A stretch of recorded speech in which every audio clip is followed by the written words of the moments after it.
मन तो वहीं लगता है। तो जैसे घर पर कोई व्यक्ति आए और बोले कि मुझे गुलाब जामुन प्रिय, जरूर खिला देना। आप बोले ठीक है, अब अकेले गुलाब जामुन थोड़ी खिलाओगे, कोई घर आएगा तो सब बनाओगे, पूड़ी दाल चावल रोटी सब्जी सब।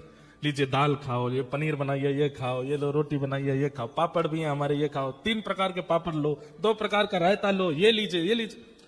वो आदमी कहेगा गुलाब जामुन, बोले सब खाओ तो लास्ट में मिलेगा। वो बेचारा खा के तुरंत बैठ गया, अब गुलाब जामुन आएगा। और गुलाब जामुन केवल आप फ्रिज खोलते हैं, देखो ये रखा, दे दीजिए। बोले नहीं, इसको देख के ही पूर्ति कर लो, मिलेगा नहीं। कितनी पीड़ादायी लगे ये बात। वही हो रहा है परीक्षित के साथ। सब कुछ परोस दिया व्यास जी ने, लेकिन जो चाहिए था कृष्ण लीला वो नहीं परोसी। परीक्षित जी चरणों में प्रणाम करके बोले भगवान, मैं सब सुनता गया जो आपने सुनाया, सबसे मैंने सीखा, लेकिन जिस कथा को सुनने के लिए मैं बैठा हूं वो आप नहीं सुना रहे हैं। कृपा करके मुझे वो सुनाइए। बंधुओं एक बात मेरी सुनिएगा, ठाकुर जी यदि किसी का वर्ण कर लेते हैं ना, फिर वो व्यक्ति व्याकुल ही रहेगा जब तक मिल नहीं जाएंगे ठाकुर जी। एक होता है कि आप ठाकुर जी का वर्ण करो, कथा सुन के, आचार्यों की कृपा से, रसिकों की कृपा से, गुरुजनों की कृपा से आप ठाकुर जी को चुनो। ये एक सामान्य बात है। इसमें भगवत प्राप्ति में बहुत समय लगता है जब आप ठाकुर जी को चुनते हैं। अच्छा, आप ठाकुर जी को चुनते हैं, उसके लक्षण क्या है सुनो। जैसे आपका कोई मित्र है, वो ठाकुर जी की सेवा करता है, कथा सुनता है, उसको आप देखते हैं तो आपके अंदर भी इच्छा हो गई, मैं भी सेवा किया करूं। कितना अच्छा लगता है ना ये सेवा करता है तो। ये जो कथा सुनता है, जो कीर्तन सुनता है, वो कितना अच्छा लगता है, मैं भी सुना करूं। ये हो गया कि आप चुन रहे हैं ठाकुर जी को। लेकिन एक स्थिति क्या होती है कि ठाकुर जी आपको चुने, और ठाकुर जी जब आपको चुनते हैं तब कभी कभी किसी का आश्रय भी नहीं होता, अपने आप ठाकुर जी चुन लेते हैं। बैठे थे सिडनी में, सब काम करते थे, खाते पीते थे, खूब आनंद करते थे, मौज करते थे, लेकिन एक दिन बस फोन स्क्रॉल कर रहे थे, कोई एक बात वहां आ गई और आपने उसको सुन लिया। बस सुन करके नेत्र सजल होने लगे, रात्रि में निद्रा उड़ने लगी, भोजन प्यास की इच्छा नहीं होती। अब बस यही लगता है कि ये जीवन का सार था जो अभी अभी मैंने सुना, और सब छूटने लगा। धीरे धीरे सब नीरस जैसा लगने लगा। बस कृष्ण मन कृष्ण धन, कृष्ण ही हमारो तन, 8 याम ऊधो हमें कृष्ण ही सो काम है। बस कृष्ण कृष्ण प्रिय लगते हैं। जो डॉलर पहले अच्छे लगते थे, संसार के बहुत बड़ी भौतिकवाद में रुचि होती थी, अब वो सब नीरस लगने लगा। समझो कि अब ठाकुर जी ने आपको चुना। जब आप ठाकुर जी को चुनते हैं ना, तो आपको सब भी अच्छा लगता है, ठाकुर जी भी अच्छे लगते हैं। कई लोग आते हैं, महाराज जी हमें ब्रजवास मिल जाए। मैंने ठीक है, कल ही तुम्हारे नाम से कंप्लेंट डाल देते हैं हाई कमीशन में कि ये व्यक्ति फ्रॉड है, इसको देश से निकाल दो। जब यहां से वापस डिपोर्ट कर दिया जाओगे तो रह लेना ब्रज में। नहीं नहीं महाराज जी ऐसा मत करो, ये भी चाहिए और ब्रज भी चाहिए। इसका मतलब क्या है, आप ठाकुर जी को चुन रहे हैं। संसार की वस्तुएं भी चाहिए, धन भी चाहिए, ऐश्वर्य भी चाहिए, नाम भी चाहिए, प्रतिष्ठा भी चाहिए, और ठाकुर जी भी चाहिए। तो इसका मतलब आप ठाकुर जी को चुन रहे हैं। लेकिन ठाकुर जी आपको चुनेंगे तो सब छोड़ने का मन होगा। नहीं बस हो गया, आप संभालो, आप देख लो, आप व्यवस्था देखो, मुझसे नहीं होगा। इसलिए हमारे श्री आज ही में जब आ रहा था तो रूप गोस्वामी जी का एक मैं श्लोक पढ़ रहा था। रूप गोस्वामी पाद उसमें एक बहुत सुंदर बात कहते हैं, और वे कहते हैं कि भैया घर गृहस्थी वाले, जिनको घर अच्छा लगता है, पत्नी अच्छी लगती है, पति अच्छे लगते हैं, उन सबके लिए रूप गोस्वामी कहते हैं, स्मेराम भंगित्रय परिचिताम साच विस्तीर्ण दृष्टिम वंशी नस्ताधर किशल यामुज्ज्वालां चंद्रकिरण गोविंदाख्यां हरितनुमितः केशितीर्थोपकंठे मापेक्षिष्ठित तव यदि सखे बंधु संगे स्थिरंग। जिन्होंने गोविंद देव जी को प्रकट किया वृंदावन में, वो रूप गोस्वामी कह रहे हैं कि यदि आपको संसार का भौतिकवाद प्रिय लगता है तो श्री कृष्ण की लीलाएं मत सुनना। बोले क्यों? बोले यदि त्रिभंग लली श्याम सुंदर की लीला सुन ली और उस लीला को सुनते समय तुम्हारे नेत्रों से आंसू आ गए और आंसू निकलते ही श्री कृष्ण को यदि तुम भागे तो फिर तुम किसी और के हो नहीं पाओगे, केवल इनके ही रह जाओगे। इसलिए जिसको बाकी सब कुछ प्रिय लगता है वो जितना हो सके ठाकुर जी से दूर रहे, क्योंकि अगर इनने पकड़ लिया तो फिर किसी के नहीं हो पाओगे। सब प्रिय लगे और कृष्ण भी प्रिय लगे, इसका मतलब आप ठाकुर जी को चुनते हैं। लेकिन कृष्ण प्रिय लगे बाकी सब कुछ प्रिय ना लगे, इसका मतलब ठाकुर जी आपको चुन रहे हैं। और ये स्थिति बन गई है किनकी? परीक्षित की। सप्तनिधि है ना, गोविंद देव, गोपीनाथ, मदन मोहन, राधा रमण, राधा वल्लभ, जुगल किशोर और बांके बिहारी। इन सप्तनिधियों में तीसरे ठाकुर हैं श्री मदन मोहन। कौन से? मदन मोहन। बिहरत निस दिन कुंज गलिन में ब्रज जन मन सुख धाम, मदन मोहन को रूप निरख सनातन बलि बलि जाए, वृंदावन प्यारो वृंदावन श्री वृंदावन। मदन मोहन लाल, एक बात आपको हम बहुत रहस्य की बता रहे हैं, ध्यान से सुनिएगा। वृंदावन के सप्त निधियों में जो श्री मदन मोहन जी है ना, ये ऐसे ठाकुर हैं कि ये ऐसों को चुनते हैं जिनका दूर दूर तक इनसे कोई संबंध नहीं था। जिसने कभी कथा नहीं सुनी, जिसने कभी तिलक नहीं लगाया, जिसने कभी गुरु आश्रय नहीं लिया, जिसने कभी सत्संग नहीं किया, ऐसों को चुनने की आदत है। किनको? मदन मोहन जी को। सब लोग थोड़े थोड़े आगे खिसक आओ, आगे आ जाओ, बिना हल्ला किए, बिना कुछ बोले। तो ये मदन मोहन लाल जी ऐसे हैं, इनकी आदत है। राधा रमण लाल जी एक प्रकार से वैष्णवों को चुनेंगे। राधा रमण लाल जी, राधा वल्लभ लाल जी, बांके बिहारी लाल, ये उनको चुन सकते हैं जो कथा सुन के गए होंगे, जो कभी वैष्णव संग करके गए होंगे, जो रसिकों का संग करके गए। पर मदन मोहन जी ऐसों को चुनते हैं जिनका दूर दूर तक किसी भी वैष्णव से कोई संबंध नहीं रहा है। इसलिए यदि ऐसा आपको अनुभव होता है कि ठाकुर जी आपको चुन नहीं रहे, तो श्री मदन मोहन लाल जी का स्मरण करके प्रणाम करते रहा करो। श्री मदन मोहन, श्री मदन मोहन। चैतन्य महाप्रभु भी गाते थे मदन मोहन जी का नाम, मदन मोहन। तो श्री मदन मोहन जी के एक भक्त हुए। एक कथा तो हमने बहुत सुनाई है, काले खान की। एक काले खान नाम के मदन मोहन जी के भक्त हुए। लेकिन एक मदन मोहन जी के और भक्त हुए, उनका नाम था ताज खान। क्या नाम था? ताज खान। और ये भक्त कैसे हुए श्री मदन मोहन जी के?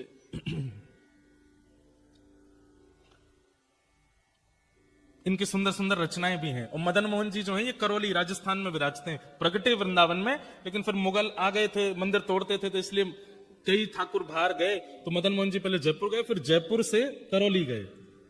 और जयपुर से करौली गए, उसके पीछे भी बड़ी सुंदर कथा है। जयपुर के राजा, उनको सौभाग्य मिला 3 ठाकुरों की सेवा का, गोविंद देव, गोपीनाथ और मदन मोहन।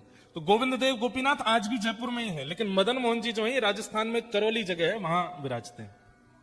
तो जयपुर से करौली क्यों गए कि राजा की जो बेटी थी उसका विवाह हुआ। तो बेटी से पिता ने कहा, बेटी मैंने वैसे दहेज में सब कुछ दिया है तुमको, लेकिन फिर भी तुम्हारी कोई इच्छा हो तो बताओ। तो बेटी बोली, पिताजी जो मांगूंगी सो दोगे? बोले हाँ देंगे। तो बोले एक काम करो, आपके पास 3 ठाकुर हैं, गोविंद देव, गोपीनाथ, मदन मोहन। मदन मोहन जी मुझे दे दीजिए, इनको मैं ले जाऊंगी। राजा के तो जैसे प्राण निकलने को हो गए। लाली तू जो चाहे मांग ले, लेकिन इनको मत मांगिए। लेकिन बेटी भी रोने लगी, बोले मैं लूंगी तो इनको ही लूंगी और मुझे कुछ नहीं चाहिए, आप अपनी धन संपत्ति रखे रखो। अंत में राजा मान गए, ठीक है देंगे, लेकिन एक परीक्षा होगी। बोले क्या? 7 विग्रह रखे जाएंगे और तुम्हारी आंख पर पट्टी बांधी जाएगी, स्पर्श करके तुमको बताना पड़ेगा। अगर तुमने सही मदन मोहन जी बता दिए तो तुमको मिलेंगे, नहीं तो नहीं देंगे। बेटी बोली ठीक है। 7 विग्रह बने, एक जैसी कद काठी, एक जैसा स्वरूप, मुख आदि सब कुछ। बेटी से कहा आंखों पे पट्टी बांध करके अब तुम जाओ, स्पर्श करके बताओ कौन से मदन मोहन जी। रात भर उनकी बेटी रोई, मदन मोहन जी से बोली, जय जय, मेरा मन है कि मैं आपको करौली ले जाऊं, पर मैं आपकी भी जानना चाहती हूं, आपकी इच्छा है कि नहीं मेरे साथ जाने की, और अगर इच्छा है मेरे साथ चलने की तो मुझे स्वप्न में कुछ आज्ञा कर देना। तो रात में मदन मोहन जी स्वप्न में आ गए और बोले, मेरा भी मन है, मैं तेरे संग चलूं। बोले, पिताजी ने 7 विग्रह रखे हैं सुबह, मैं कैसे पहचानूंगी कि असली वाले आप कौन से हो? तो मदन मोहन जी बोले, तू सबके हाथ पकड़ पकड़ के देखना, सबके हाथ ऐसे होंगे, जिसका हाथ पकड़ने पर एक उंगली खड़ी होकर हिलने लग जाए समझ जाना मैं ही हूं, मुझे ले चलना। राजा को पूरा विश्वास था कि बेटी नहीं पहचान पाएगी, एक जैसा स्वरूप, और इतनी सभा सब लग गई वहां पर देखने वालों की, देखें अब क्या होगा।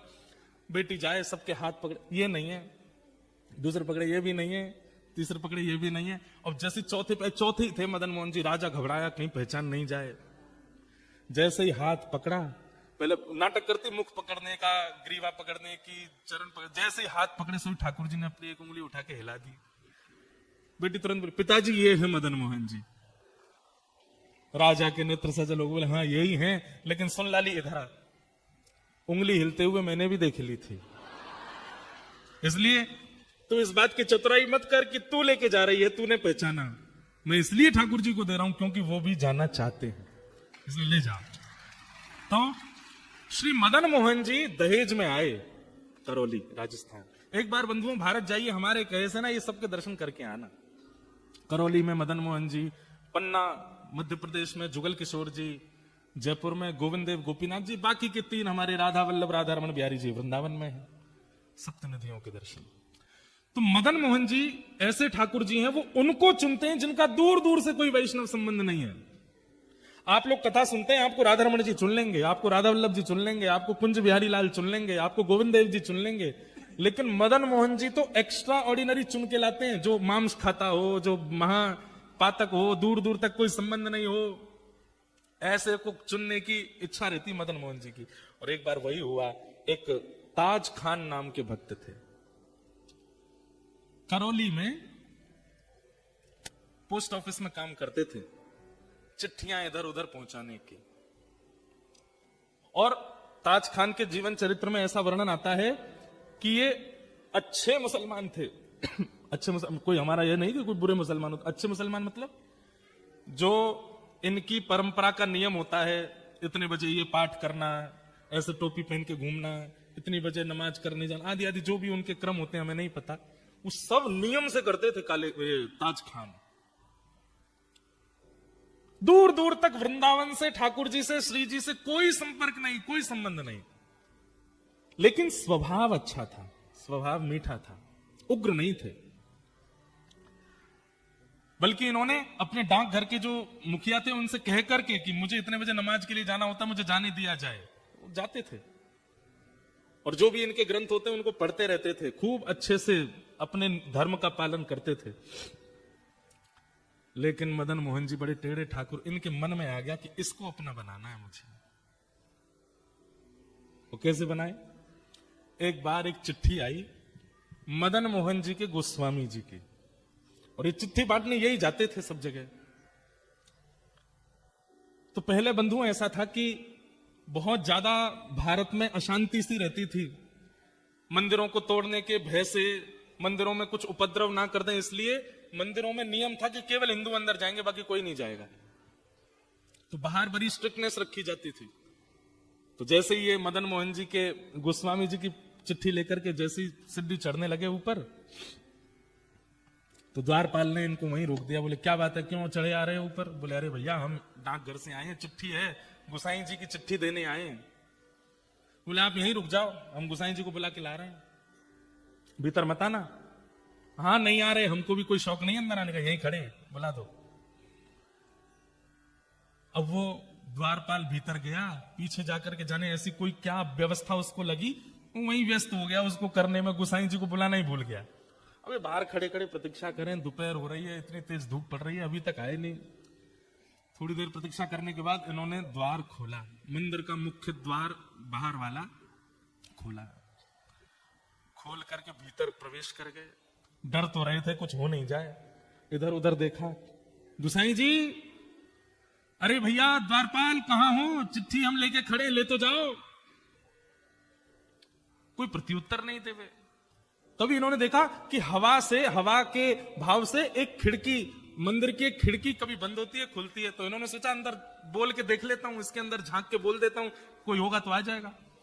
ये जैसे ही गए, खिड़की खुल रही थी, बंद हो रही थी, खुल रही थी, बंद हो रही थी। जैसे ही इन्होंने वहां अंदर झांक करके भीतर, गुसाई जी बोला ही और नेत्र खोल करके देखा तो सामने मंदिर में श्री मदन मोहन जी का इनको दर्शन हुआ।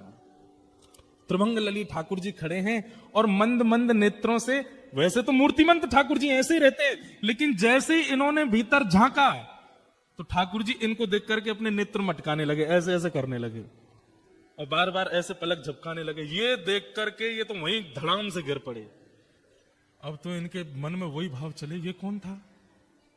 ऐसे कमल जैसे कटाक्ष नेत्र, ऐसी सांवली सूरत, ऐसे टेढ़ा सा ये पैर, ये टेढ़े से ये हाथ, ये पीतांबरी पहना, मुख पे वंशी धरे, ये कौन है ये? इन्होंने जैसे तैसे अपने आप को उठाया, जैसे ही पुनः चढ़ने लगे, इतने में ही द्वारपाल आ गया। ए, तुमको मना किया था भीतर मत आना, तुम भीतर घुसे चले आए। भैया तेरे हाथ जोड़, एक बार देखने दे, मैं चला जाऊंगा, मैं मेरे को नहीं आऊंगा, दोबारा नहीं आऊंगा, एक बार देखने दे। बिल्कुल नहीं, निकलो यहां से बाहर। जैसे किसी प्यासे को 2 बूंद पानी पिला करके पानी दूर कर लिया जाए, वो स्थिति हो गई। चिट्ठी देकर के द्वारपाल को ये तो चले गए, लेकिन मन चुरा लिया ठाकुर जी ने। मेरो मन गिरधर छवि पे अटक्यो, मेरो गिरधर छवि पे। ये स्थिति क्या है? यहां आप नहीं चुन रहे हैं ठाकुर जी को, ठाकुर जी चुन रहे हैं आपको। और भैया जब ठाकुर जी चुनते हैं ना तो स्थिति अवर्णनीय हो जाती, वर्णन नहीं कर सकते उसका। बहुत वर्षों बाद मुझे ये कथा याद आई है, ध्यान से सुनिएगा। काले खां चले गए, लेकिन अब चल रहे हैं तो भी नेत्र बंद करते हैं तो वही स्वरूप दिखाई दे रहा है। वो नेत्र अपने ऐसे ऐसे मटका रहे थे, वो अनुभव आ रहा है। एक जगह बैठे रह जाते हैं, सोचते रहते हैं ये कौन था, ये ग्वारिया बालक कौन था, ये सांवरा सलोना कौन था। आज तक कभी अपने नमाज के समय में, अपनी दिनचर्या में कभी बदल फेर नहीं हुआ, लेकिन अब करने कुछ और जाते हैं, करने कुछ और लग जाते हैं। स्थिति आपे से बाहर चले गए। अब तो ये मदन मोहन जी के मंदिर की जो सीढ़ियां थी, वहां से जब निकलते तो नीचे से देखते रहते, कब बुलाएंगे मुझे, कब स्वीकार करेंगे मुझे, कब दर्शन देंगे मुझे। ठाकुर जी ने चुन लिया। अब तो इनकी स्थिति ऐसी हो गई, जैसे एक प्रेमी होता है ना, उसको कोई प्रिय लग जाए तो वो जैसे बावड़ा सा हो जाता है, पागल सा हो जाता है, खाना पीना छोड़ देता है, सोना छोड़ देता है। एक तरफा प्रेम जो होता है, एक तरफा प्रेम में कई बार जो प्रेमी लोग होते हैं, मैंने सुना है ना, एक तरफा प्रेम में क्या होता है कि जो प्रेमी होता है वो अपनी प्रियतमा को पहले तो प्रेम से मनाता है, फिर जिद से मनाता है, और नहीं तो फिर धमकी देता है। क्या धमकी देता है? या तो मुझे मिल जाओ, नहीं तो मैं प्राण त्याग दूंगा, नस काट लूंगा अपनी। ये सब भाव कहता है। बंधुओं, ये आजकल के लव बर्ड्स ऐसा करते हैं, लेकिन ये आजकल के लड़का लड़कियों का क्रिया नहीं है, ये हमारे प्राचीन भक्तों ने ऐसा किया ठाकुर जी के लिए। और काले खां उसी स्थिति में आ गए। बहुत दिन तक प्रयास किया कि ये मुझे कैसे भी ऊपर बुला लें, एक बार अपनी रूप छटा दिखा दें, लेकिन ठाकुर जी तो उनका स्वभाव है तड़पाना। जब नहीं दर्शन हुए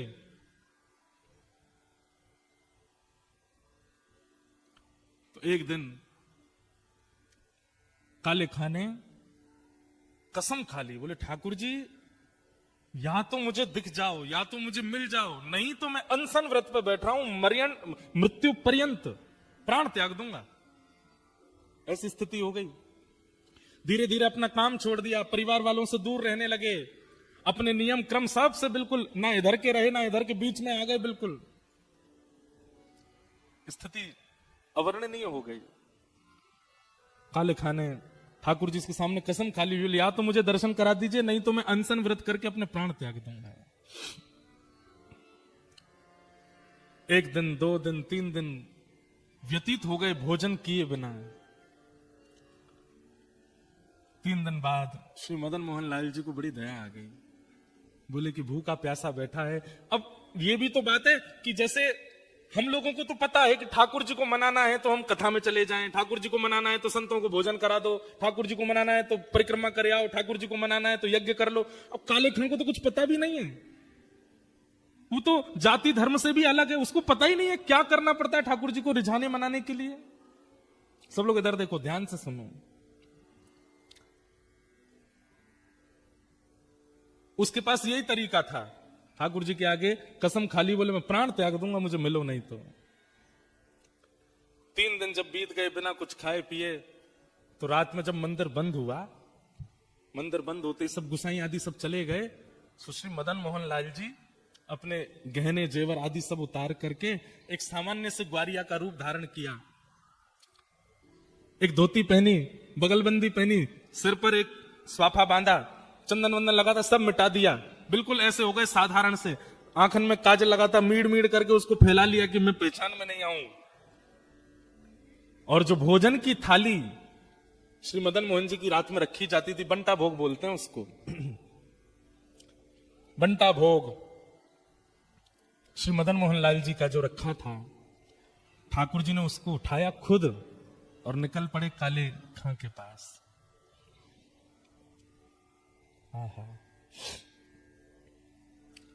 यहां पर मरणासन अवस्था में काले खां बैठा है, गला सूख गया है, आंखें मरने को हो रही हैं, और उस समय पर द्वार पर दस्तक होती है, खटखटाने की आवाज आती है। काले खां जैसे तैसे खिसक करके जाता है, जैसे ही द्वार खोलता है तभी सामने देखता है एक नन्हा सा कुमार बालक, आयु होगी 8-9 वर्ष की, सिर पर स्वाफा बांध करके और ऐसे कमर पर अपने थाली लेकर के, जैसे कोई बड़ी चीज होती है ना, तो माताएं जैसे हमारे भारत में मटकी उठाती हैं, कई बार विदेशों में माताएं बालक उठाती हैं ऐसे कमर पे, ऐसे ठाकुर जी थाली ऐसे रख करके कमर पे और दूसरे कमर पे हाथ धर के द्वार पे आके खड़े हो गए, और आकर के बोले तुम्हारा नाम काले खां है? काले खां बोले हाँ भैया मेरा नाम काले खां है, पर तुम कौन हो? और ये इतने सुंदर हो, इतने प्यारे हो, तुम्हारी मैया नहीं है, तुम्हारे पिताजी नहीं है जो आधी रात में तुमको अकेला छोड़ दिया? अरे हम देखने में छोटे लगते हैं, वास्तव में तो श्री मदन मोहन जी मंदिर के हम टहलुआ हैं, रात भर चौकीदारी करते हैं। डोल डोल टहलुआ कहते हैं जो टहल टहल करके रखवाली करे। कई लोग होते हैं ना, उम्र तो बड़ी होती है दिखने में, वही है हमारा भी, उम्र तो हमारी बहुत है। कितनी उम्र हो गई? बोले गिन नहीं पाओगे, 2-3 हजार साल के तो हैं हम। तो काले खां बोला मजाक कर रहा है भाई, छोटा बालक है, बड़ी बड़ी बात कर रहा है। अच्छा भैया मदन मोहन जी मंदिर से आए? बोले हाँ। क्यों आए? बोले को वहां के जो गोस्वामी जी है ना, पता नहीं उनके मन में क्या बात आई, मेरे को आकर के थाल पकड़ा दी और बोले जाओ जाकर के काले खां को प्रसाद दे आओ, बोल दो मदन मोहन जी ने प्रसाद भेजा है। काले खां बोले सुनो, इसको तुरंत वापस ले जाओ, एक कौर नहीं खाऊंगा इसमें से, ये मैं सब जानता हूं ये लीला कौन कर रहा है, ये वही छलिया, वही कपटी, वही मरकट बंधु, मुझे एक झलक दिखा करके इतना परेशान कर दिया और अब मेरे अनशन को तुड़वाने के लिए थाल भेज दिए। कह देना गोस्वामी जी से जब तक दर्शन नहीं होगा मैं ये प्रसाद नहीं पाऊंगा, और मुझे दर्शन होगा नहीं क्योंकि मैं तो मुसलमान हूं, मुझे मंदिर में प्रवेश मिलेगा नहीं, इसलिए मुझे प्राण त्यागने पड़ेंगे, दोबारा जन्म लेना पड़ेगा। और सुनो एक बात और कह देना अपने मदन मोहन से। बोले क्या? उसने जो अपना नाम धर रखा है ना जगन्नाथ, मैंने सुना था कहीं उनका नाम जगन्नाथ है, उनसे कह दो कि तुम जगन्नाथ नहीं हो, अपना नाम रखो हिंदूनाथ, तुम केवल हिंदुओं के नाथ हो, ये जगतनाथ मत बोला करो अपने आप को। ठाकुर जी खड़े खड़े सुन रहे हैं। बोले सुनो गुसाई जी की बात तो सुन लो पूरी। काले खां बोले क्या? बोले इसमें से प्रसाद पा लेना और प्रसाद पा करके सुबह बर्तन मांज करके मंदिर दे जाना और मदन मोहन जी के दर्शन कर जाना। गुसाई जी ने आज्ञा दी। सुन करके काले खां खुश हो गए। लेकिन अब स्थिति ये हो गई कि पहले तो हर जगह मदन मोहन जी दिखते थे, लेकिन अब वो टहलुआ दिख रहा है। अब ये मोहन थार उठा में तब भी टहलुआ का स्मरण हो, पूड़ी उठा में तो भी टहलुआ का स्मरण हो, सब्जी खा में तो भी। अब ये मन में विचार करने लगे मेरे मन में कोई रोग हो गया है, ये पहले तो मदन मोहन अच्छे लग रहे थे, अब उनका सेवादार ये टहलुआ अच्छा लग रहा है। कहीं ऐसा नहीं हो ये मेरे संग हो क्या रहा है, किसी ने टोना टोटका तो नहीं कर दिया मुझ पे। रात भर मन में विचार करने लगे, अपने मन से कहने लगे टहलुआ नहीं मदन मोहन, उनको याद करो। लेकिन याद करें मदन मोहन जी को, खड़ा दिखाई दे टहलुआ ऐसे थाली लेकर के।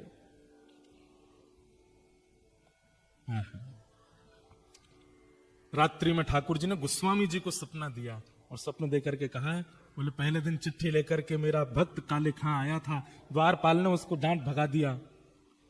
अरे गोस्वामी जी मुझे उसको स्वीकार करना और मैं उसे स्वीकार कर चुका हूं। 3 दिन से अनशन व्रत पे था, मैं अपनी सोने की थाल में भोजन देकर के आया हूं। कल वो थाल धोकर के जब मंदिर आवे सब उसको रोकेंगे, लेकिन आप आकर के उसको भीतर बुला लेना, मेरा दर्शन कराना। गोस्वामी जी तो रात में ही उठ करके रोने लगे, बोले नाथ आपकी कैसी कृपा, आप जिसको स्वीकार कर लेते हैं फिर कुछ विचार नहीं करते। रात भर भोजन तो कर नहीं पाए, वो यही सोचने लगे टहलुआ टहलुआ, अरे नहीं नहीं मदन मोहन मदन मोहन मदन मोहन मदन मोहन नहीं, टहलुआ टहलुआ टहलुआ। मदन मोहन जी अब टहलुआ के रूप में उसको देखने लगे, वहीं प्रेम होने लगा। सुबह उठ करके सारी सामग्री साफ करी, पूरी थाली साफ करके बोला भैया गलती हो गई, मेरे तो मन को कोई रोग हो गया है, मैं जाके गोस्वामी जी को थाल दे दूंगा, बोल दूंगा मदन मोहन जी नहीं चाहिए, अपना टहलुआ दे दो, मैं तो उसी को देखता रहूंगा। यहां पर गोस्वामी जी सुबह सुबह आए, आते ही उन्होंने देखा कि मेरा स्वप्न सच है कि नहीं। तो मंदिर में प्रवेश करते सबसे पहले ठाकुर जी के भोग का थाल देखा, तो थाल वहां नहीं था। ये देखते ही गोस्वामी जी तो रोने लगे, हे कृपालनाथ ये कैसी कृपा, बड़े बड़े यज्ञाचार्यों को आपने स्वीकार नहीं किया, बड़े बड़े नाम जापकों को स्वीकार नहीं किया, बड़े बड़े भक्त जो दिन रात आपकी सेवा में लगे रहते हैं उनमें आपको कोई भाव नहीं दिखा, और एक मुसलमान, एक काले खान दूर दूर तक जिसने भजन नहीं किया, उसके पीछे अपनी सोने की थाली दिया है रात में। जय हो आपकी। गोस्वामी जी प्रतीक्षा कर रहे हैं कब आएगा काले खान, लेकिन काले खान को तो अब गिल्ट फील हो रहा है भीतर से कि पहले प्रेमी कोई और था, अब प्रेमी कोई और हो गया है, अब तो मुझे टहलुआ चाहिए, अब तो मदन मोहन जी नहीं चाहिए। मंदिर द्वार पर जैसे ही पहुंचा, द्वारपाल से बोला सुनो ये थाली भीतर गोसाई जी को दे आओ। थाली तेरे पास कैसे आई? बोले कि उनको बोल देना रात में उन्होंने भिजवाई थी मेरे लिए टहलुआ के द्वारा। बोले कौन टहलुआ?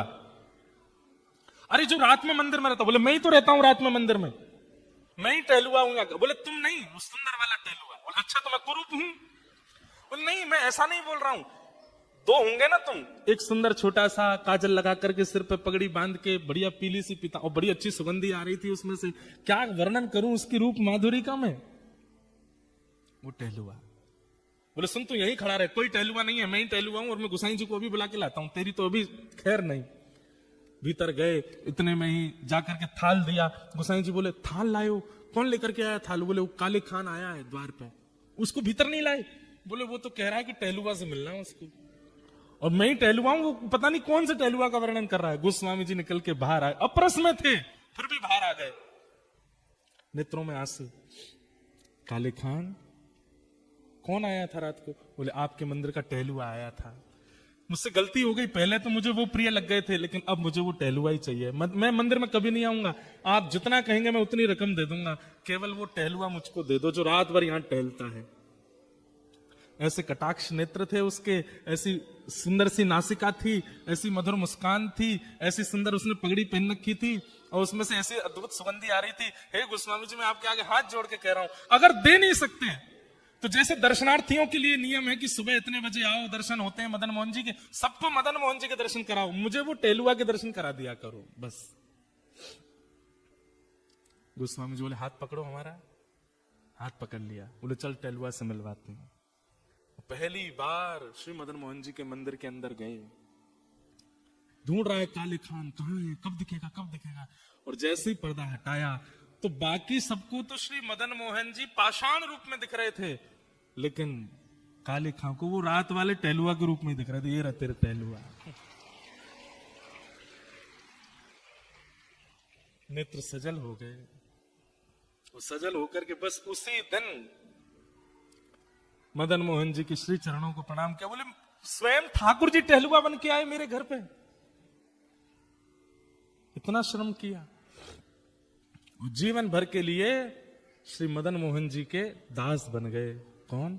काले खान। काले खान की कुछ रचनाएं हैं, ये रचना आज भी वहां गाई जाती है ठाकुर जी की आरती के बाद। आहा,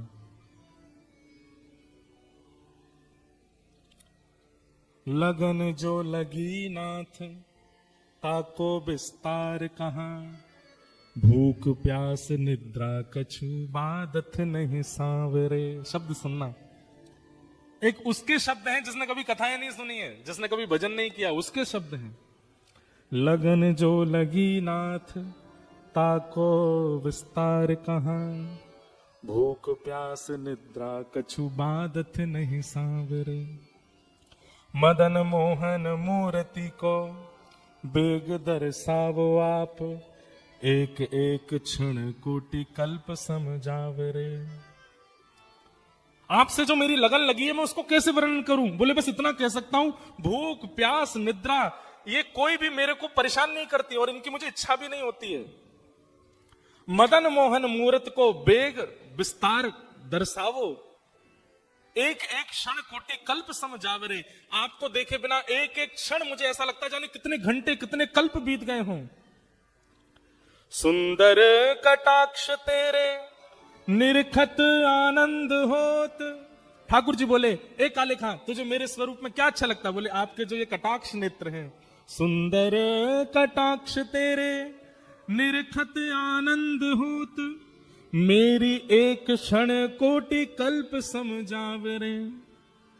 दरस भिकारी ताज ताकी प्रभु अरज सुनो, दरस भिकारी ताज ताकी प्रभु अर्ज सुनो। नंद के दुलारे यार चाकर हम आपके, नंद के दुलारे ताज चाकर हम आपके, नंद के दुलारे यार चाकर हम आपके। हम आपके चाकर, आप हमें स्वीकार करो। और जीवन भर के लिए श्री मदन मोहन जी ने उनको अच्छा रूप वैसा ही था, लंबी दाढ़ी रखते थे, सिर पे टोपी भी पहनते थे, वेशभूषा नहीं बदली अपनी, वैसे ही रहते थे। लेकिन नित्य दर्शन करते मदन मोहन जी का और सामने बैठ करके रोते रहते। बस एक दिन उनकी ख्याति इतनी बढ़ गई, दूर दूर से लोग देखने आते थे, भैया एक मुसलमान भक्त है। तो एक दिन ये करौली छोड़ करके कहीं और चले गए और जहां गए वहां जाकर के इतने आर्तनाद से ठाकुर जी को पुकारा कि ठाकुर जी प्रत्यक्ष प्रकट होकर के इनके गले में गलवैयां डाल करके इनको अपने नित्य लीला में संग ले गए। बोलो भक्त वत्सल भगवान के।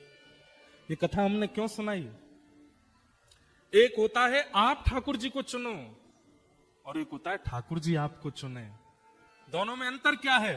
सब प्रिय लगे और ठाकुर जी भी प्रिय लगे, इसका मतलब आप ठाकुर जी को चुन रहे हैं। और ठाकुर जी अगर आपको चुन लेंगे तो फिर और कुछ प्रिय लगेगा नहीं, और कुछ भा नहीं सकता, और कुछ प्रिय लगेगा नहीं। मीराबाई कहती हैं, गिरधर जन्म मरण रासा थे, गिरधर जन्म मरण रासा थे, गिरधर जन्म मरण रासा थे, गिरधर हो याए नाय बिसरू में दिन रात,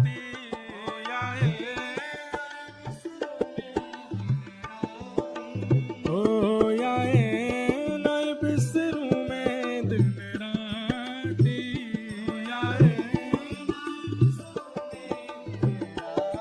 हो गिरधर जन्म मरण रासा थे, गिरधर जन्म मरण रासा, हो गिरधर जन्म मरण रासा,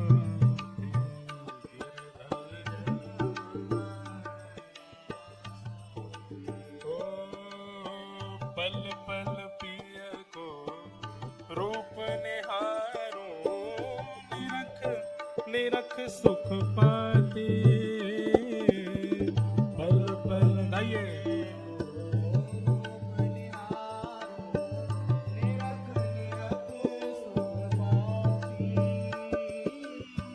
पल पल पिय को रूप निहारो,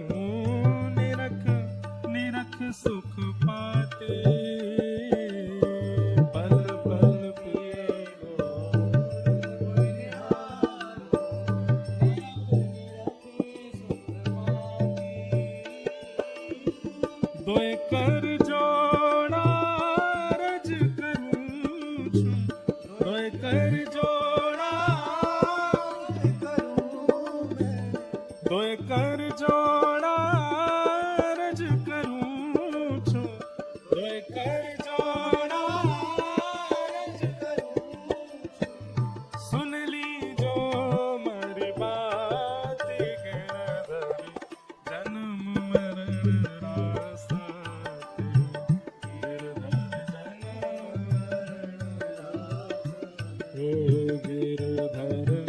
जन्म मरण रासा, गिरधर श्री राधा रमण लाल की। करताल में जाके गाओ।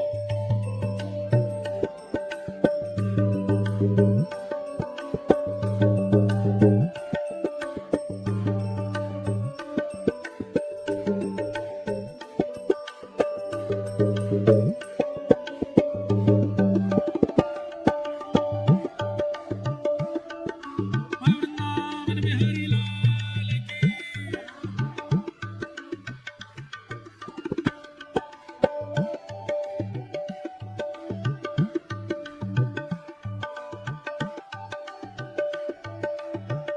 और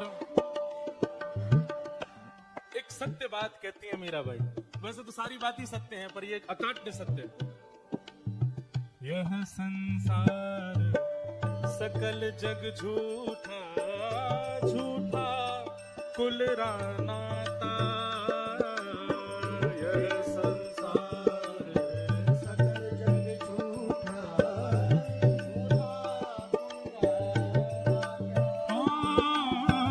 यह संसार सकल जग झूठा, झूठा कुल रानाता,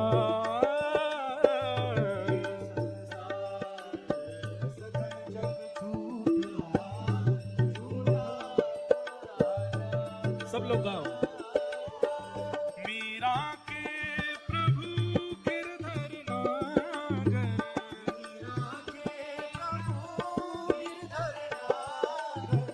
मीरा के प्रभु नटवर नागर,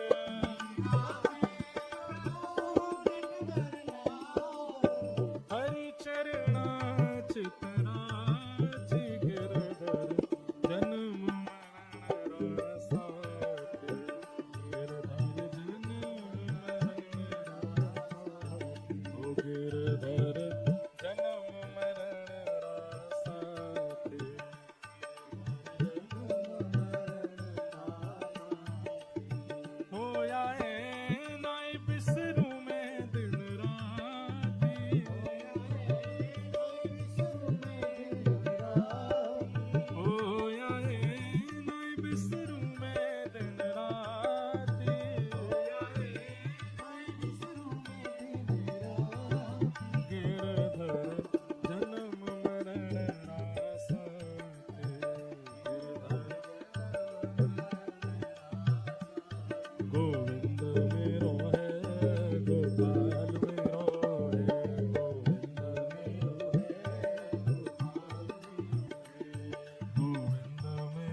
प्यारो गिरिवरधारी नंदलाल मेरो है,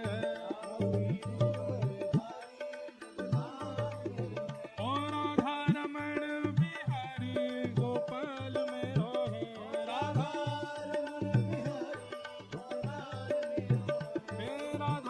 रमण बिहारी गोपाल मेरो है, हे गोविंद मेरो है, गोपाल मेरो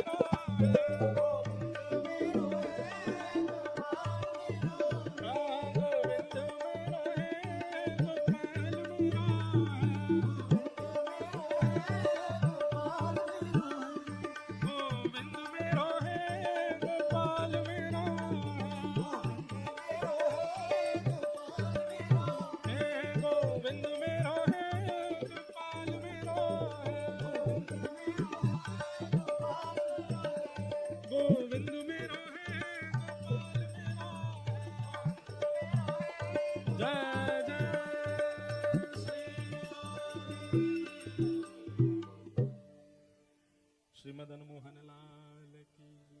आप ठाकुर जी को चुनेंगे तो आप अटकेंगे नहीं, देख के आपको अच्छा लगेगा, देख के आपको सुख मिलेगा, देख के आपके नेत्र भी सजल हो सकते हैं, लेकिन आप अटकेंगे नहीं। अटकने का मतलब क्या होता है? कुछ और कर ही नहीं पाए, फिर बस देखते रह गए,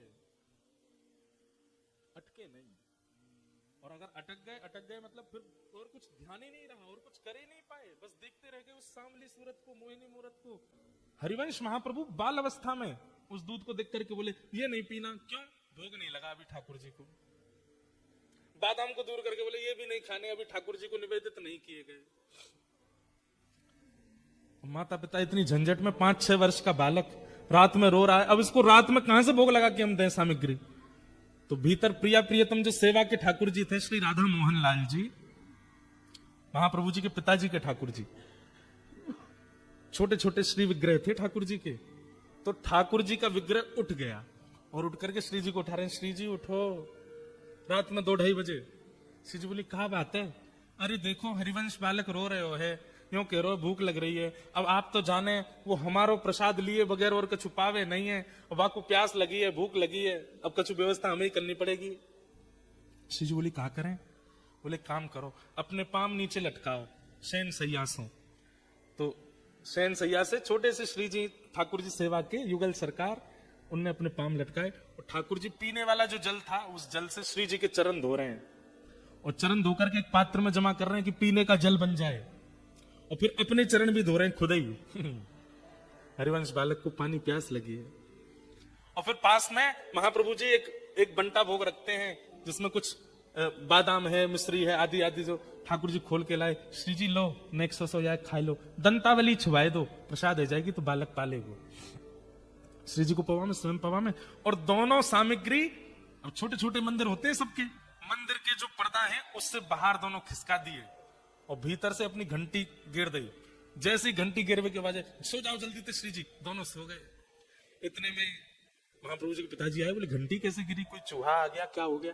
भीतर आकर के देखा तो ठाकुर जी और श्री जी का चरणामृत जल एक पात्र में, और ठाकुर जी और श्री जी की दंतावली गड़ी हुई है, लगी हुई है, ऐसी प्रसादी बाहर रखी है। देख करके समझ गए, बोले हरिवंश बालक को प्रसाद ही पाना होता है और कुछ नहीं पाता, इसलिए ठाकुर जी रात्रि में उठ के प्रसाद तैयार किए हैं कि जाओ पवा दो। और जाकर के फिर वो जल पिलाया, बादाम खिलाए, तब महाप्रभु जी सोए। जीव और कुछ चाहती ही नहीं है, नेत्र और कुछ चाहते ही नहीं है, कान और कुछ चाह, दर्शन को नैना तपे, वचन सुनन को कान, मिलवे को हियरा तपे, हिय के जीवन प्राण, गोवर्धन वासी सा। हमारी इंद्रियां और कुछ नहीं चाहती हैं। भैया हम कैसे बताए, भूख लगेगी ना तो हमको अगर कोई कह देगा भैया रेस्टोरेंट तो नॉन वेज है लेकिन यहाँ पे एक ब्रेड मिल जाएगा, वही लिया खवा दो, हम ऐसे हैं। हमारी इंद्रियां भी कृष्णार्पित नहीं हुई हैं। कृष्णार्पित इंद्रियां होंगी तभी आप गोपी बनेंगे और तभी ब्रजलीला में प्रवेश हो सकता है। जिसका सर्वस्व कृष्ण हो जाए वही ब्रजलीला में आ सकता है। आज परीक्षित उस भाव में आ चुके हैं तो सुखदेव जी कहते हैं अब मैं तुम्हें ब्रजलीला सुनाऊंगा। वसुदेव गृहे साक्षात भगवान पुरुष पर, जनिष्यते तत्प्रियार्थम सभवन्तु सुरस्त्रिय। भगवान ने आकाशवाणी करके देवताओं को बता दिया था कि भैया अब हम अवतार लेने वाले हैं। कहां पे? बोले मथुरा में, वसुदेव जी के यहां हम जन्म लेंगे। और घड़ी आई, वसुदेव जी का विवाह देवकी के साथ में हुआ। देवकी कंस की चचेरी बहन है। अपनी बहन को विदा करने के लिए जब कंस जा रहा था तभी आकाशवाणी हुई कि इसका अष्टम गर्भ तेरा काल होगा। ये सुनते ही कंस बौखला गया, तलवार निकाल के अपनी बहन को जैसे ही मारने के लिए तैयार हुआ। वसुदेव जी ने कहा जितने बालक होंगे हम सब आपको दे देंगे, इसको मत मारो। 6 बालकों को कंस ने मार दिया। 7वें बालक के रूप में बलराम जी आए, लेकिन जन्म लेने से पहले ही भगवान ने योग माया से कहा कि इनको कहीं और स्थानांतरित कर दो। तो कुछ महीने देवकी के गर्भ में रहने के बाद श्री बलराम जी महाराज रोहिणी मैया के गर्भ में विराज गए, इसलिए वो रोहिणी नंदन भी हैं, देवकी नंदन भी हैं। और अब 8वां बालक जन्म लेने वाला है। कंस ने सिक्योरिटी टाइट कर दी कि भाई मेरा काल जन्म लेगा, कहीं निकल के भागे नहीं। भादों का महीना अभी श्रावण के बाद आएगा, भादों का महीना, अष्टमी तिथि, मंदम मंदम जलधरा। बंधुओं, आपने पता नहीं अनुभव किया कि नहीं, हमारे ब्रज वृंदावन में बारिश कभी हो चाहे नहीं हो, जन्माष्टमी को जरूर रिमझिम बरसेगी ही। भागवत में उसका वर्णन है, मंदम मंदम जलधरा। कभी जन्माष्टमी पे वृंदावन में मंदिर में मत जाना, नहीं तो पिच जाओगे, चटनी बन जाओगे। वृंदावन चले जाना, बस अनुभव करना कि आज की तिथि पे ही ठाकुर जी आए थे, और वो सब अनुभव होगा आपको। सारे द्वारपाल सोए थे गहरी नींद में, जितने सिक्योरिटी लगाई थी कंस ने, सब सो गए। ठाकुर जी की माया ने सबको सुला दिया, कंस गहरी नींद में सो गया। और तभी कारागृह में जैसे ही मध्य रात्रि हुई, देवकी के गर्भ से एक दिव्य तेज प्रकट हुआ, और जैसे ही वो तेज विश्राम हुआ, शंख चक्र गदा पद्मधारी चतुर्भुज रूप में भगवान श्री कृष्ण प्रकट हो गए। बोल बाल कृष्ण लाल की। ठाकुर जी जब प्रकट हुए तब 2 भुजा नहीं थे, चतुर्भुज थे। सब लोग हाथ जोड़ो, प्रणाम करो। तम अद्भुतम बालकमंबुजे क्षणम चतुर्भुजं शंख गदायुधायुधम श्रीवत्सलक्ष्मं गलसौभकौस्तुभं पीतांबरम सांद्रपयोदसोभगम। भगवान चतुर्भुज रूप में आए। ठाकुर जी विराट नहीं बने हैं, छोटे से ही, जैसे छोटे छोटे लाला होते हैं ऐसे छोटे से ही लाला है, पर छोटे लाला ही शंख चक्र गदा, छोटे छोटे शंख, छोटी छोटी गदा, छोटे छोटे सब आयुध लेके छोटे से ठाकुर जी प्रकट हो गए। और कैसे आए? बोले कौस्तुभ मणि पहन के आए हैं, पीतांबरी पहन के आए हैं। कैसा ठाकुर जी को श्रृंगार का शौक है, मतलब जन्म भी श्रृंगार करके लिया है, सामान्य बालकों की तरह नहीं आए। देव की मैया ने प्रणाम किया। ठाकुर जी बोले मैया प्रणाम क्यों कर रही हो, हम आपके बालक हैं। बालक को गोद में उठाया जाता है। देव की मैया बोली फीलिंग बिल्कुल नहीं आ रही हमको। कौस्तुभ मणि पहन के आए हो आप, पीतांबरी पहन के, गर्भ से बालक शंख चक्र लेके आता है। और कौन सा ऐसा बालक है जो जन्म लेते ही बोलने लगता है? ये चपड़ चपड़ क्यों बोल रहे हो आप? मुझे लग ही नहीं रहा कि मैंने बालक को जन्म दिया है।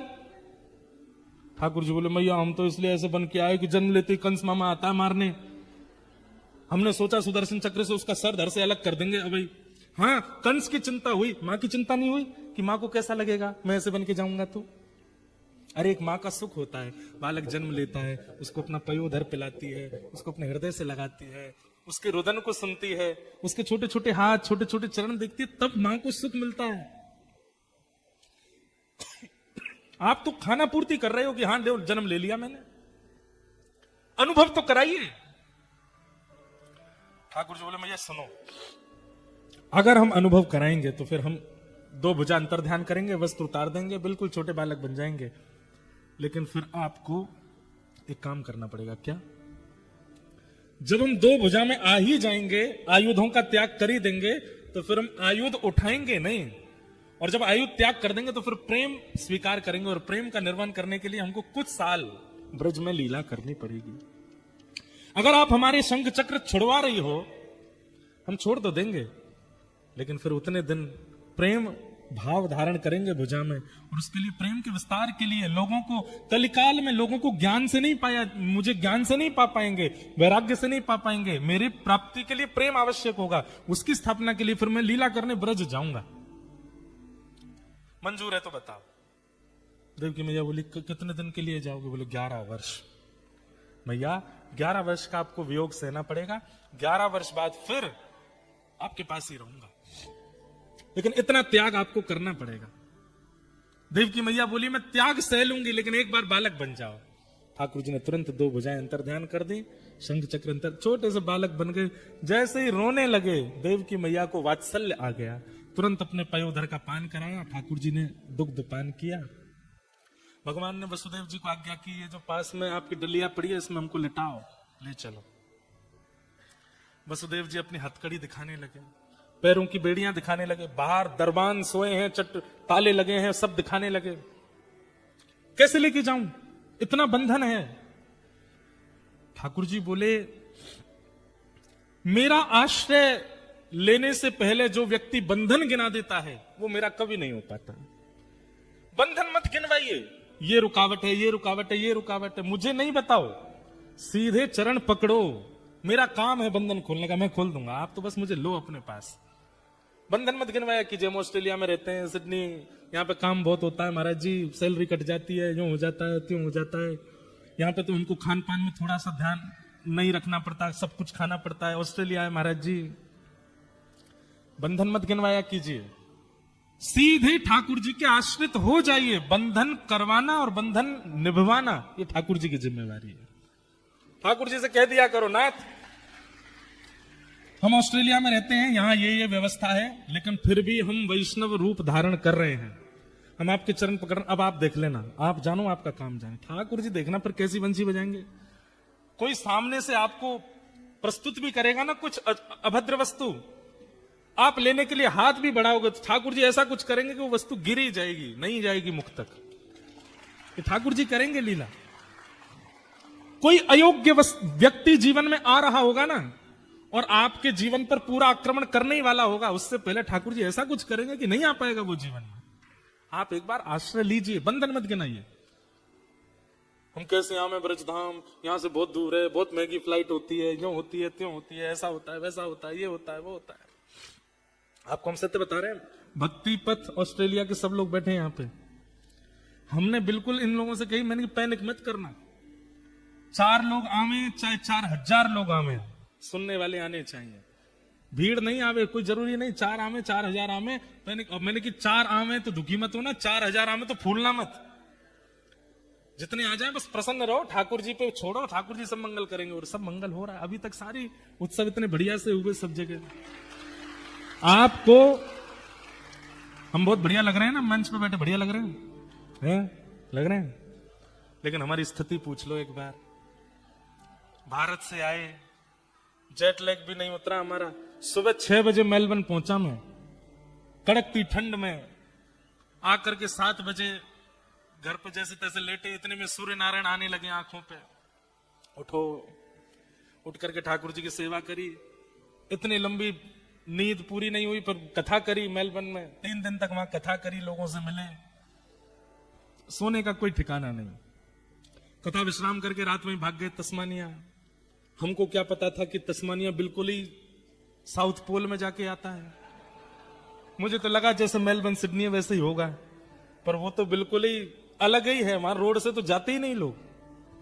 वहां पहुंचते ही, जाते ही एयरपोर्ट से बस चाय पी है, थोड़ा कुछ पाया, सीधे हमको पहाड़ों में घुमाने ले गए। घूमना भी है भैया, इतनी दूर आए हैं तो घूम घाम के आए। कमर बोल गई, बोले मुझ पे दया करो।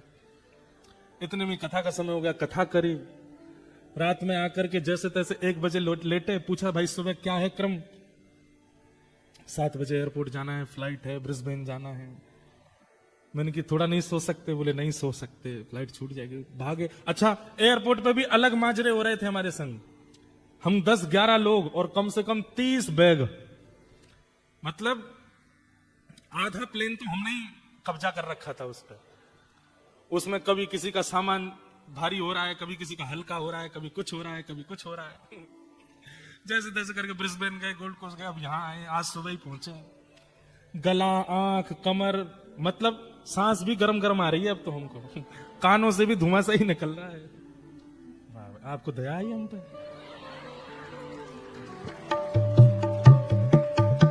वाह, देखो भैया, सीखो। लेकिन व्यास मंच की मर्यादा है, झूठा मुंह कर नहीं सकते, डरे रहो, पी नहीं सकते, यह मर्यादा है। जितनी देर कथा चलेगी हम जलपान नहीं कर सकते, और कथा में आने से 2 घंटा पहले जल छोड़ना पड़ता है। कहीं यहां बैठे और मेल फीमेल वाला चिन्ह ढूंढेंगे, पर कहां है भैया बताओ। इसलिए उसके लिए त्यागना पड़ता है पहले से। इतना मेहनत करके भैया यहां कथा सुना रहे हैं, इसलिए ये सब ठाकुर जी करा रहे हैं हमसे। हो, हम अगर सोचें कि हम कर रहे हैं तो ये हो ही नहीं सकता। इसलिए बंधन मत गिनवाइए ठाकुर जी को, बस करने लगी है। ठाकुर जी अपने आप सब व्यवस्थित कर देते हैं, सब आनंदित कर देते हैं। वसुदेव जी ने जैसे कहा हथकड़ी बेड़िया, ठाकुर जी बोले बंधन मत गिनाइए पिताजी, सीधा मेरे शरण में आइए। जैसे ही गोद में लिया ठाकुर जी को, शरणागति हुई, हाथ की हथकड़ियां खुल गई, पैरों की बेड़ियां खुल गई, चट चट सारे ताले खुल गए। ठाकुर जी बोले, व्यक्ति बंधन गिनाता है, शरण नहीं लेता, पछताता है, लेकिन बंधन युक्त होकर के मुझे गिनाता नहीं, सीधे चरण पकड़ता है, तो फिर बंधन मैं खोल देता हूं। अब ले चलो मुझे। कहां? गोकुल।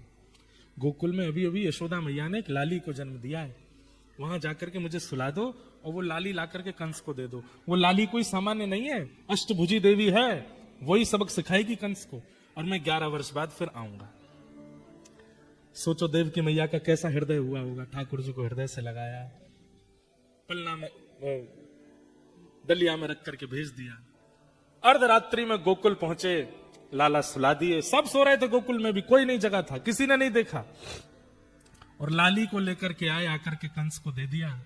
कंस ने उस बालिका को पृथ्वी पर पटक दिया, अष्टभुजी देवी बन गई। कंस से बोलने लगी, मुझ जैसे निर्दोष बालकों को मारता है? तेरे शत्रु कृष्ण ने तो जन्म ले लिया। कहां लिया? बोले 84 कोस में लिया है, ये नहीं बताऊंगी कहां लिया। अब तू बस अपनी उल्टी गिनती गिन, तेरी मृत्यु समीप है। कंस तो बड़ा व्याकुल हो गया, अब मैं क्या करूं। लेकिन हम लोग चले, वही रहने दो।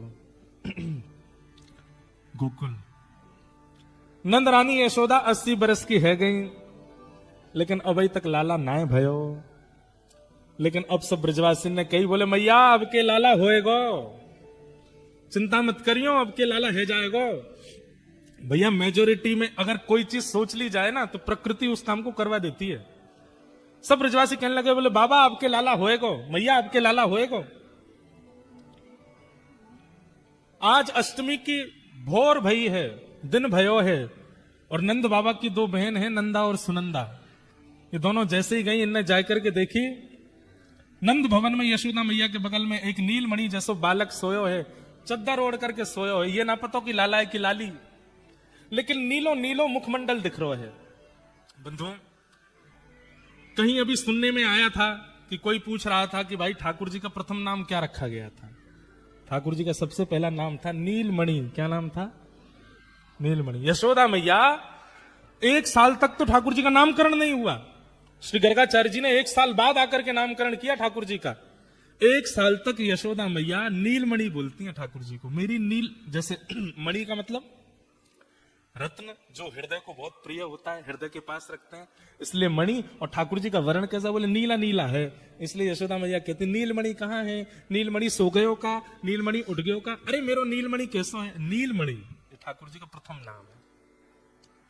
फिर कन्हैया, गोपाल, गोविंद आदि ये सब तो नाम बहुत हुए ठाकुर जी के, पर नीलमणि। नंदा सुनंदा दोनों बोली, अरे ये तो नीलमणि जैसो, ने देखियो लाला है कि लाली। सुनंदा बोली, कोई भी हो, हमें कहा। बोले नहीं, एक लाला होना चाहिए।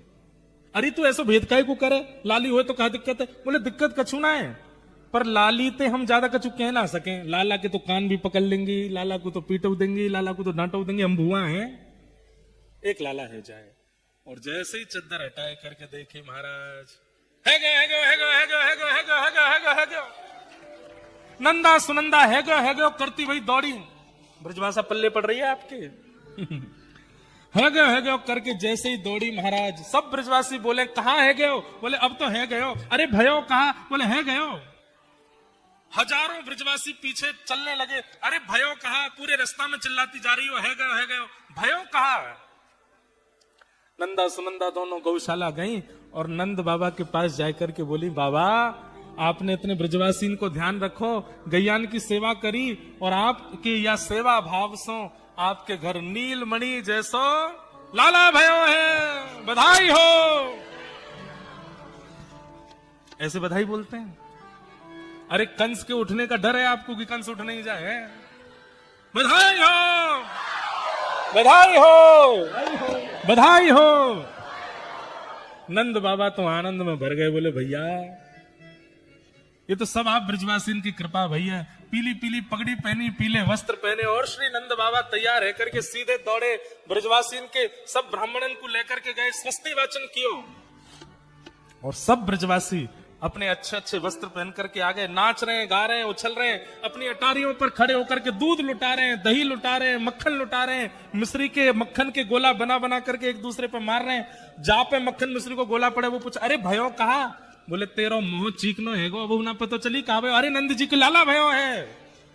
तो वो अपने मोह के मक्खन मिश्री को लेके वहां में एक चखले बहू के गोला बना के फिर दूसरे पर डारे, भाई बतावे, बोले नंद जी के लाला भयो है। सब ब्रजवासी नाच रहे हैं, गा रहे हैं, उत्सव मना रहे हैं।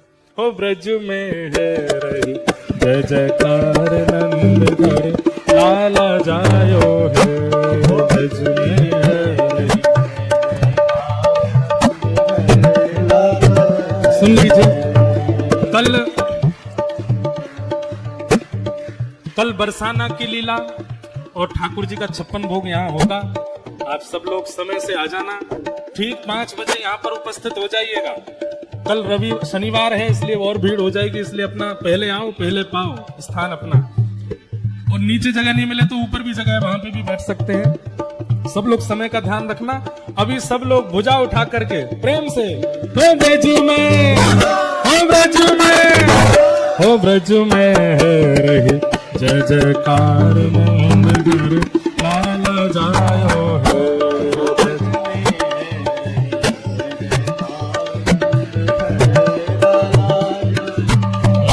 जायो है नंद रानी ने लाला जायो है। हाँ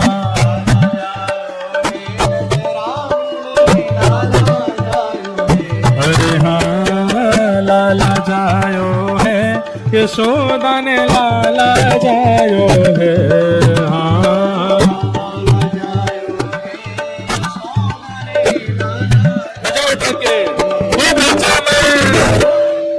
जोड़ते बोलो, हो ब्रज में, हो ब्रज में, हो ब्रज में जय जयकार लाला जायो है ब्रज में।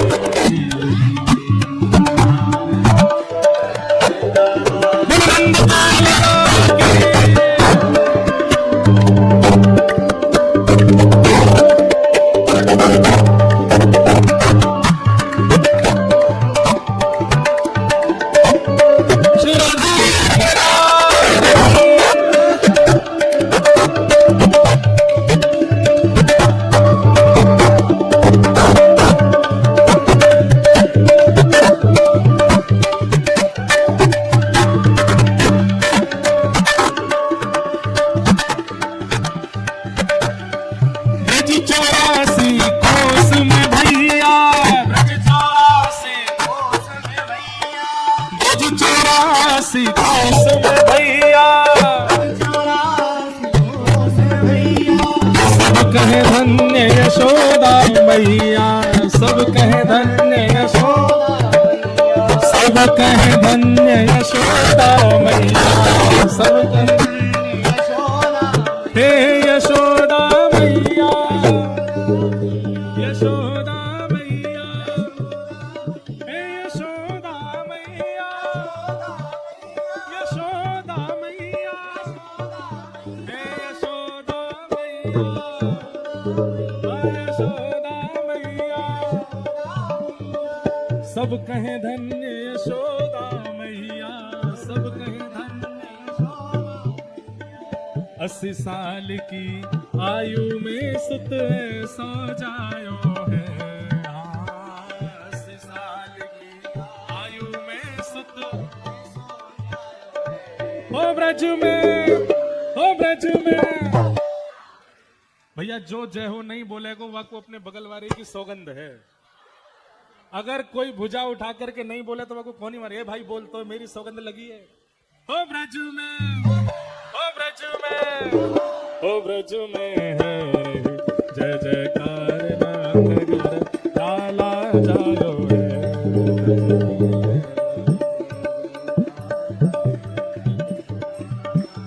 हो ब्रज में है जय जयकार नंद लाला जायो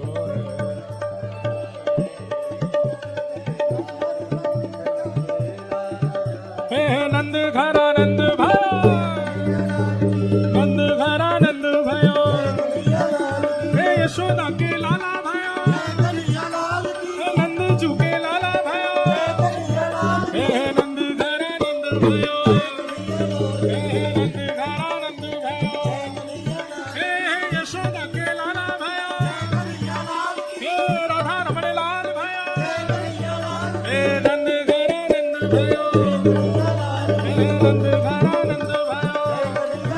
ब्रज में है रही जय जयकार लाला जायो ब्रज में है रही जय जयकार लाला जायो हे यूथ के यूथ नंद घर आवे यूथ के यूथ नंद घर आवे बाल बाल सब हिल मिल गावे बाल बाल सब हिल मिल गावे बाल बाल सब हिल मिल हे सब हिल मिल गावे वो सब हिल मिल गावे देखो ये ऑस्ट्रेलियन लाला आए हैं बलवंत के लाला की देखो सुनो सुनो सुनो जय हो इतनी जोर की हो कि ये रोज आए तो मानो कि उत्सव है बलवंत के लाला की कोई फर्क नहीं पड़ा है ओ ब्रज में ओ ब्रज में ओ ब्रज में है जय जयकार लाला जायो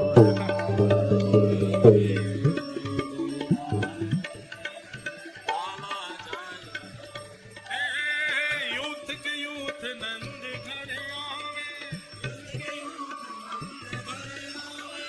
यूथ के यूथ नंद घर आवे ग्वाल बाल सब हिल मिल गावे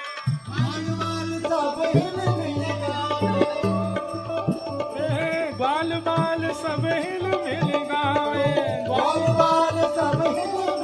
वो सब हिल मिल गावे सब हिल मिल गावे ब्रह्मानंद समान आज सुख सबने पायो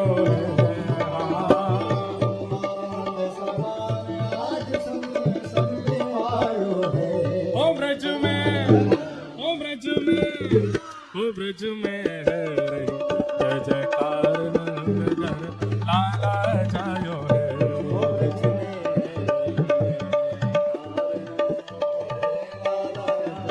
नंद घर आनंद भयो हे नंद घर आनंद भयो हे नंद घर आनंद भयो आनंद घर आनंद भयो हे नंद घर आनंद भयो हे नंद घर आनंद भयो सब लोग भुजा उठाओ अपने अब सिडनी में आज जन्माष्टमी मन गई है जन्माष्टमी की बधाई हो अब एकमात्र जन्माष्टमी ऐसी तिथि है जिस पर आप ठाकुर जी को आशीर्वाद देते हैं तो सब भुजा उठा के आशीर्वाद दो लो भैया जय हो जियो श्याम लाला जियो श्याम लाला पीली तेरी पगड़ी रंग काला जियो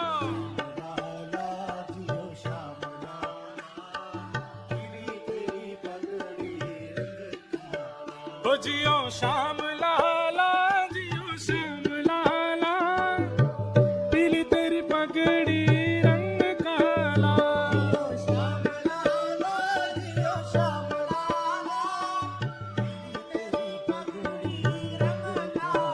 हे मथुरा से आए नंद लाला हे मथुरा से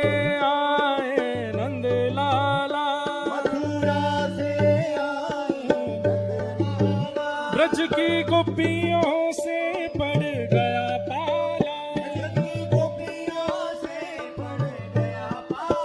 ब्रज की गोपियों से पड़ गया पाला ब्रज की ठीक है ओ जियो श्याम लाला जियो श्याम लाला पीली तेरी पगड़ी रंग काला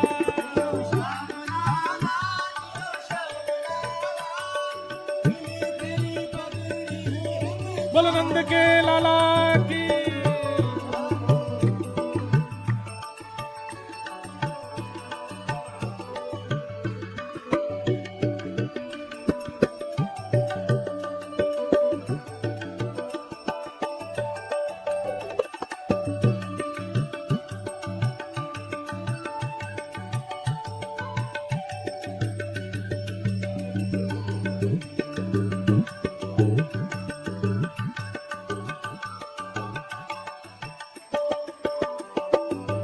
रोवे रे कान्हा उआ उआ, मत रोवे रे कान्हा हे मत रोवे रे लाला उआ उआ,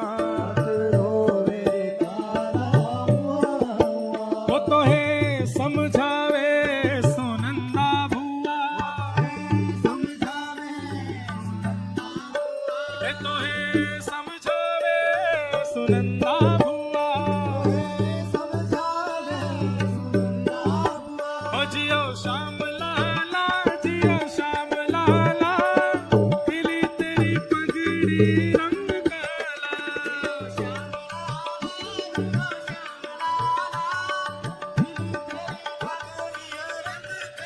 ओ जियो श्याम लाला, जियो श्याम लाला, खिली तेरी पगड़ी रंग काला,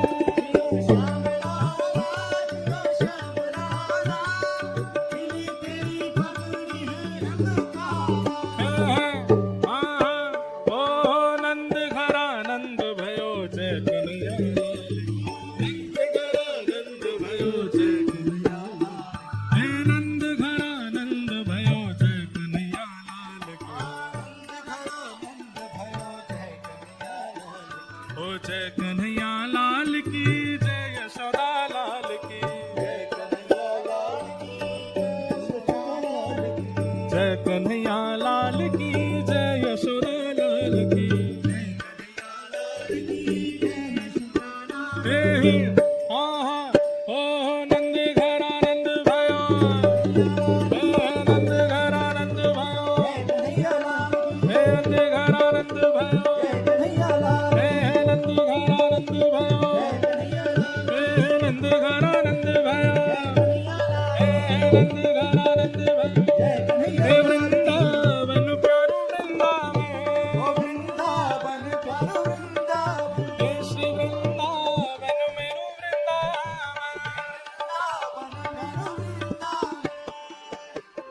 गोपाल भक्त झुके हृदय वेदना, प्रगट्यो शालिग्राम, गोपाल भक्त झुके हृदय वेदना,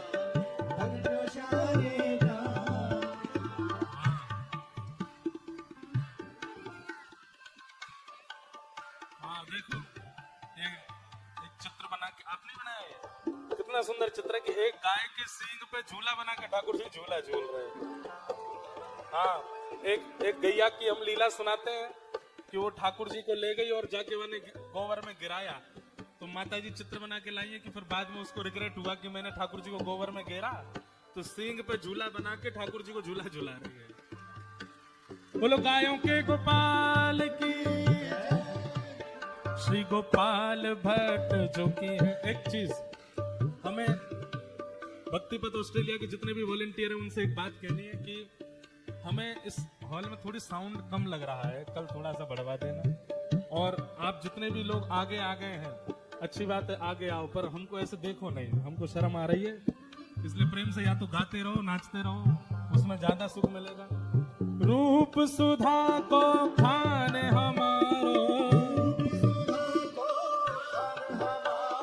वृंदावन में सब ते न्यारो, रूप सुधा को खाने हमारो, ओ प्यारो राधा रमण झूला, वृंदावन प्यारो वृंदावन, हे श्री वृंदावन मेरो वृंदावन, रूप सुधा को खान हमारो, श्री राधा रमण झूला, वृंदावन मेरो वृंदावन, हे श्री वृंदावन प्यारो वृंदावन,